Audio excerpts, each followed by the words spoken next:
Speaking of, you had a ride, literally and figuratively, at Burning Man, huh? We did, yeah. It was probably like, you do, even when you make music, you just always make a bunch of tracks. But when you just do some newsworthy stuff, so it might be like I could like rescue some orphans or something, or like whatever it is. But just like leaving Burning Man was like my biggest news story of the I'm last sure. 10 years. So Dude, moments like that make me be like, why do I even fucking try? yeah, like it's you get 1/10 the traction you get when you pour your heart and soul into I know. something. I do so much like try to like make some emotional Yep. posts or like just try Nobody cares. whatever it is and like I don't know, go to some crazy place and visit and then just like I leave Burning Man. It's like it's the best of the big Well, story. you escaped Ebola.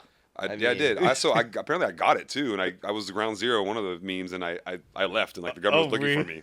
No Like, there was like fucking one way. post people sent me like it was confirmed Diplo was at ground zero and he escaped the gate or whatever, and I was like, but So Yo, when you're in something like that, I've obviously never been in a situation where like the whole world thinks I'm like part of some conspiracy. Are you annoyed or are you like this is hilarious? I thought it was so funny because it was happening in real time. We were still like trying to get out like, while the story was happening and stuff.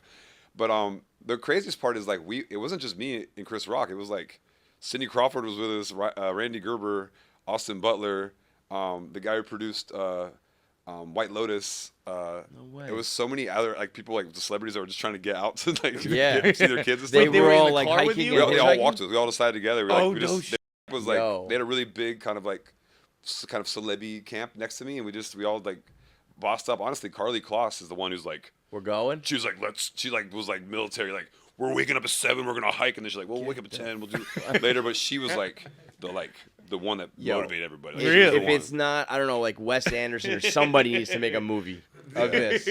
Like the Celebrity like trapped to death. yeah, like 10 celebrities trying to get out of Burning Man, and they have their own existential journey on the way. That's wild though. That's a lot of names, man. It's gonna be definitely a big bit in a Chris Rock event. So Yeah, he had a lot of Sure. content because he did not want to be there. I felt like, and we had dinner the night before, and he was like, He does not seem to me like a Burning Man kind of guy. What goes on? I just learned. I always thought it was a music festival. What goes on at Burning Man? Like the music is very secondary. Like I DJ probably like 6-7 times, like just different art cars, and it's hard to explain. It's like But wait, is there like a stage and speakers like set up like you would be on tour, or it's like small? There's like 6 or 7 camps that make little stages, but Okay. it's really like you build a camp, like you get a little plot of land, like it's this one semicircle that's like we have the roads are like clock numbers, so like 6, 7, 8, 9, 10, and the streets are EFG.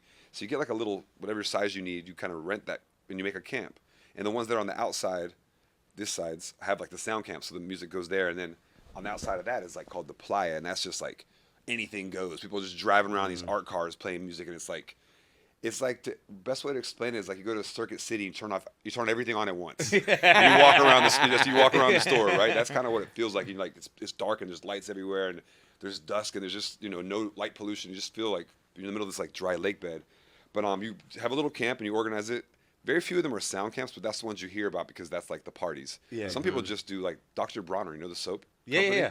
He has a camp and you just go there and do like a shower. Like it's a big tub. Everybody just goes there and gets naked and just washes themselves. And you have to it's a big line to get into that. There's like everyone wants to get naked with Dr. Bronner. There's like full yoga camps. There's like TED Talks. People are just like doing speeches. There's like so much. And you buy tickets to this? You have to buy a ticket. There's like 80,000 tickets they give up, and then you buy the tickets. Not expensive, like $500, but sometimes it runs out. This year it didn't run out, and then you have to resell them. But then you buy the tickets and you enter your camp because the camp kind of provides everything for you. You have to have food. That's random? You can't just. Some people go and like just bring a tent, and it's like kind of a rough life. Like those are the ones who really suffered, I guess, during this rainstorm. But you have a camp, and they have everything. They have the toilets. You kind of like organize it together with a crew of like-minded people, and then you just kind of make everything yourself. You make a little village, a little camp for the week. And how in the mix are you with these little camps? Are you? I just have a lot of friends, and I just kind of hooked up with some friends that were there, and I was like, hey, I'm only coming for 3 days. Can I get a shift pod? And stayed with them, and they had great food and. I had like my e-bike. Someone brought it there from my house in Malibu, and I just had that in my backpack. So it was pretty. Just cruising around. Yeah. What kind of drugs are we doing? Well, there's a lot of drugs. I think MDMA, LSD. It's very psychedelic. I It's feel a like big psychedelic one. you actually can't smoke weed there. Really? I mean, some of those drugs aren't really controlled, but it's Nevada. It's like BLM, Bureau of Land Management, and so marijuana is like federally illegal. No So shit. that's the one thing people get caught all the time is if a cops. There's a lot of cops everywhere. It's not like that lawlessness, free because it's really safe. Like, Yeah. I mean, it's a huge festival. People do like pass away. Some people like maybe want to go there and die. Like old people. Like, some people. First year I went, someone ran into the fire. That the Burning Man was burning. Shit. Just like I want to. That's like. And it's- died? Yeah, it died. Like every How year. did somebody, that affect the vibe? Nah, Bro, it was- my man. Not really. for him, yeah, I think it was like that vibe was kind of sucked. Everyone's like, that dude fucking rocks, man. yeah. Honestly, I mean, you that is probably a do. pretty metal move. Like, probably do, but my man said it's really, really safe, and then followed it up with some man just ran into the fire and Well, died. I've been to a lot of parties with That's fires true. that I Yeah. considered safe. That No is one jumped true. in it. but if anybody, That's his fault. Yeah, you you're can't- right. that You're guy, right. the guy was on a quest. Like that was his Yeah, like he yeah. wanted to do that. I mean, that's like what he did. But I mean, any big festival, you're gonna have some like injuries, some fatalities. It's like it sucks, but like it's like a huge festival. I think You get that EDC, many people whatever. together. Yeah, in, it's, like, there's gonna be anything. something. So hopefully people get safe, but someone could fall off. You know, even stage diving. Yeah, you yeah. could fall off and hit your head and I have almost a did it. concussion or have anything can happen. But people at Burning Man really help each other. Like that's kind of what happened to me when I left. I had no people. A guy saw me, gave me a ride. It's like it's probably the most friendliest group of people at a community. of Did fans they know you're who gonna find. you were when they picked you up? The guy that picked me up did. Yeah. Yeah. That's like the one place where I'm like more famous than like some of the actors. 'Cause, Yeah, like, all of the I could guys- see you being very like the- popular in that. like But the like, DJ did they world. picked you up strangers and were like, oh shit, that's Diplo, or they picked up Diplo? They were like the guy was like, oh, he was I was walking and he had to stop because his car was hot and he was like, oh, is that Diplo? And I was like, yeah. And he's like I was like, can I get a ride with you? He's like, I'm about to go back and get my friend. I'm like, all right, whatever. And he went back and he's like, you know what, fuck it, I'll go pick up Diplo. And he came back and got fuck me that. and he drove me. And then we were like, Chris Rock's agent was there and he's like, well, can you bring Chris Rock too? He'll tell you some jokes in the back of the truck. So we got him on the back too. And then like my crew was there because we were flying to DC and we just kind of like rode for like 30 minutes with him to Murloc. You're so right. I can just see Chris Rock now being like, I was in the back of the pickup truck with Diplo, like just doing that. It was so cadence funny and because that. we had like a really, I'll be honest, we had like a really fancy camp, and like the night was like this torrential rainstorm. Like everybody's like, "This the apocalypse is coming." We're like in this Yeah. kind of like really fancy like. You're like, we're good. We're like, Chris was like, But so wait, is it like, it's like makeshift like home, like it's full shelter, or are we talking like this it's- camp I was in was like really like fancy, like it was like we were in like a Nobu. It was like someone made the room we were in out of wood, had like Wow. air conditioning and a chef and stuff. No so way. Chris Rock was just like, if the people outside They knew. knew what we were doing, there'd be like a run on us right now. And we're Right, like, "Nah, just right. chill. Everybody's in the I was camp." gonna say, chilling. was there ever a little bit of like Nah. some fuck Walking Dead type shit where people realize? Nah. we You did know. try to venture out like in the middle of the night and like just going like 40 feet took like 45 minutes because it was like you're walking when it was really raining. You're walking like your foot sunk down like 1 foot in the mud, and picking it up was like you have like 2 pounds of mud on your foot, and it was like I would not. Dude, venture it was out very of that at difficult. all. In the morning it was a lot better, but in the night during it was like when you couldn't move. You just gotta like stay shelter in place like it was a hurricane. Or something. I did that once. I went for a walk with my friends. We went snowshoeing, but I didn't have snowshoes.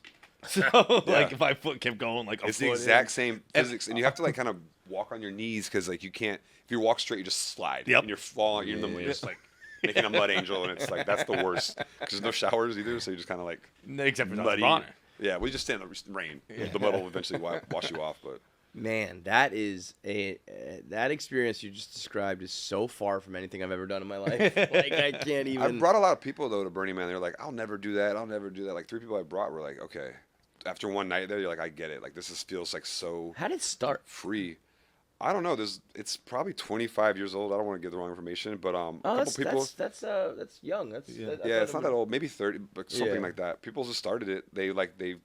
I guess they did some organization with the Nevada land, Mm-hmm. and they were like, this is the perfect place to do it because you can just kind of move around. There's no rocks. It's just like one perfectly flat area. Mm-hmm. Like that's why it's there in that area called Black Rock. And then they just said, let's have like a really free, very hippie, it's Bay Area Yeah. guys. And they just went over there, and I met some of the owners of Burning Man, the guys who like created it, and they're really cool. I think there's a lot of ownership changing the last couple of years, but like there's always been a really great ethos of like freedom of expression and radical inclusivity and like also radical self-reliance. Like you got to go with your stuff and make sure everything's out with you. That's the main thing. When I was leaving, this other car passed me. I was walking out, and she's like, I had a backpack on. She's like, she rolls the window down.